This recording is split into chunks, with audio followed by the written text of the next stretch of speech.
અમદાવાદમાં આંબાવાડી પાસે પોલિટેકનિકના મકાનમાં ગુજરાતનું સચિવાલય શરૂ કરાયું. અસારવા પાસે નવી સિવિલ હોસ્પિટલમાં કેટલાક વિભાગમાં ફેરફાર કરીને ગુજરાત વિધાનસભા ત્યાં નક્કી થઈ. નવરંગપુરા ઇન્કમટેક્સ સર્કલ પાછળ બાળકોની હોસ્પિટલના મકાનમાં હાઈકોર્ટ શરૂ થઈ અને શાહીબાગમાં ડફનાળા પાસે સાબરમતી નદીના કાંઠે મંત્રીઓના નિવાસસ્થાન નક્કી થયા. રાજભવન પણ ડફનાળા પાસે જ નક્કી કરાયું હતું. મુંબઈથી ગુજરાત સચિવાલય માટે ફાળવાયેલા અધિકારીઓ અને કર્મચારીઓની ટ્રેન મુંબઈથી અમદાવાદ ફાઇલો સાથે આવી. મુંબઈના ICS સચિવને જેમની વહીવટી પ્રતિભા હતી તેવા MG પિમટુકટરના અધ્યક્ષસ્થાને સચિવાલય ટ્રાન્સફરની કામગીરી હાથ ધરાઈ.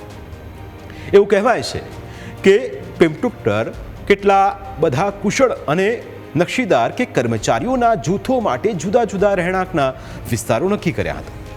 વ્યવસ્થા એવી ગોઠવી હતી કે તેમનો સામાન અમદાવાદ રેલવે સ્ટેશન ઉપર ઉતરે કે તરત જ તેના લેબલના આધારે સામાન પહોંચાડવામાં આવતો હતો.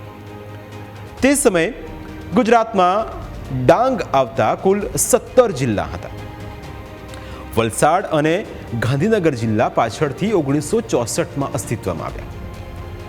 પ્રથમ બંધારણ મુજબ ગુજરાતમાં વિધાનસભામાં એક જ ગૃહ છે, વિધાન પરિષદ નથી. ગુજરાત વિધાનસભાના શ્રી ગણેશ 18 ઓગસ્ટ 1960ના રોજ થયા.